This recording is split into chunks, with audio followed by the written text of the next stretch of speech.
क्योंकि आप ये कह रही हैं कि इसमें जो बेशरम रंग, एक सेकंड शर्लिन, आपने कहा बेशरम रंग जो शब्द हैं वो शब्द ठेस पहुंचाते हैं। मैं जरा ये गाने के शब्द सुनवा देना चाहती हूँ और फिर आपसे समझूंगी इसमें ठेस कहाँ लग रही है, कितनी लग रही है। शर्लिन, अब मुझे जरा बताइए, जब ये बेशरम रंग का इस्तेमाल हो रहा है उस समय दीपिका के कपड़े भी अलग हैं, और जिस भगवे कलर की बात हो रही है उस समय जब उन्होंने पहना है वो एकदम लास्ट का एक सीन है जिसमें इस तरीके के शब्दों का इस्तेमाल उस समय तो नहीं हुआ जब उन्होंने वो कपड़ा पहना।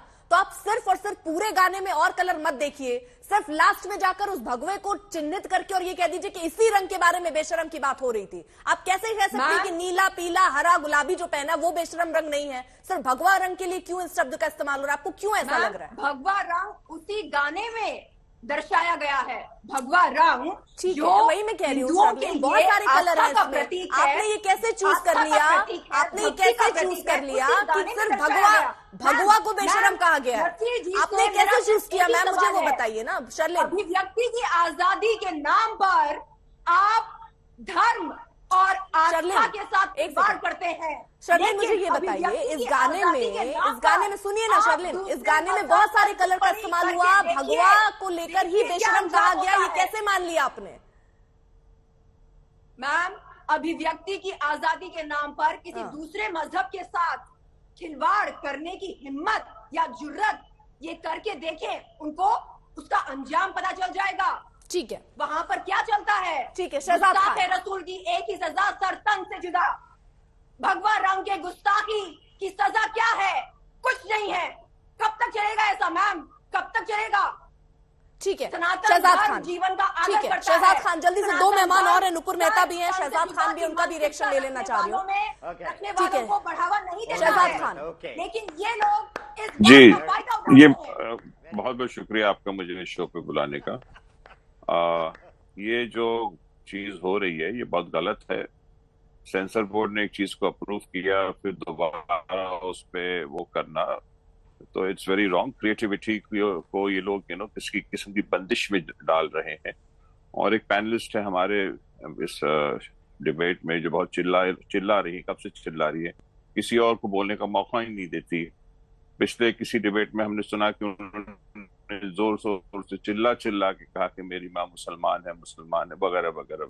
मेरी माँ मुसलमान है। अब मुझे शौक ये हो रहा, ये मुझे आश्चर्य, नहीं मैं ये नहीं कह रहा हूँ कि अच्छी बात है आपकी माँ मुसलमान है, जो भी है, आप भी बहुत अच्छी हैं, लेकिन मैं ये शॉक्ड हूँ, सरप्राइज हूँ ये देख के कि इनके तरफ से ये जो बगावत की बू आ रही है इनके बातों से, इनके इससे, मतलब इट्स वेरी शॉकिंग। आपने ह्यू हेफनर का नाम तो सुना होगा, जो बहुत बड़ी मैगजीन चलाते हैं, शायद उन्होंने उनको इनवाइट भी किया था।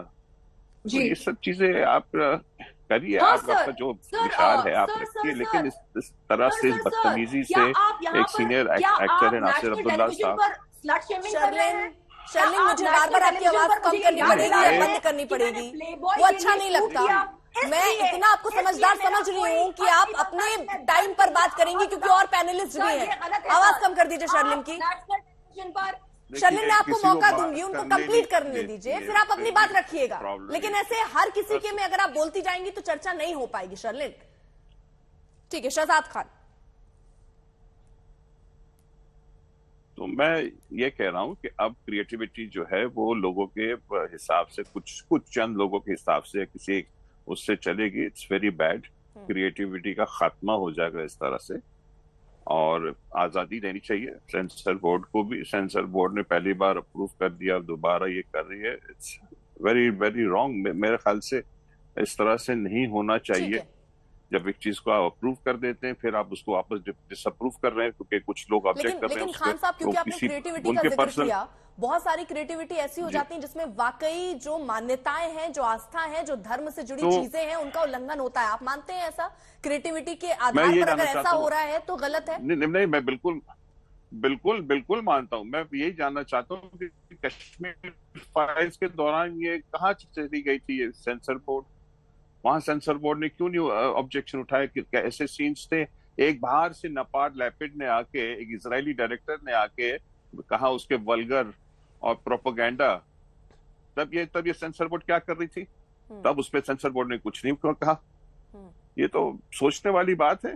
और अल्टीमेटली शाहरुख खान, दीपिका उसमें कैरेक्टर प्ले कर रहे हैं, एक हीरो है, एक हीरोइन है। प्रोड्यूसर तो यशराज फिल्म्स है, वो जो कहेंगे हम वो करेंगे। एक्टर का काम वही है, जो डायरेक्टर कहता है, जो स्क्रिप्ट में लिखा है वो काम करने का। और इसका इतना वो, और कश्मीर फाइल्स के टाइम पे ये सेंसर बोर्ड खामोश थी, तब सेंसर बोर्ड ने नजरअंदाज कर दिया सब चीजों को। खान साहब, उसमें क्या लगा आपको कश्मीर बहुत फाइल्स में गलत कि बात क्या थी। सेंसर बोर्ड को एक्शन लेना चाहिए, उसमें क्या आपत्तिजनक लगा? उसमें लेना चाहिए। अब बिल्कुल बहुत सारी चीजें उसमें आपत्तिजनक है। जब एक इजरायली डायरेक्टर को लगा, जो इजराइल जो एक हमेशा फिलिस्तीन के साथ लड़ रहा है जंग 24 घंटे 365 दिन साल के, उसने देखकर ये की बात कही है। और वहां पर और भी जूरीज थी और वो सब खड़े रहे उसके साथ। They said we stand by him. It's very sad. आप अब क्या बताएं आप। एक वरिष्ठ पत्रकार थे जो हमेशा डंके की चोट पे सच बोलते थे, अब वो चैनल ही खरीद लिया किसी ने। अब वो वरिष्ठ पत्रकार ने अब रिजाइन कर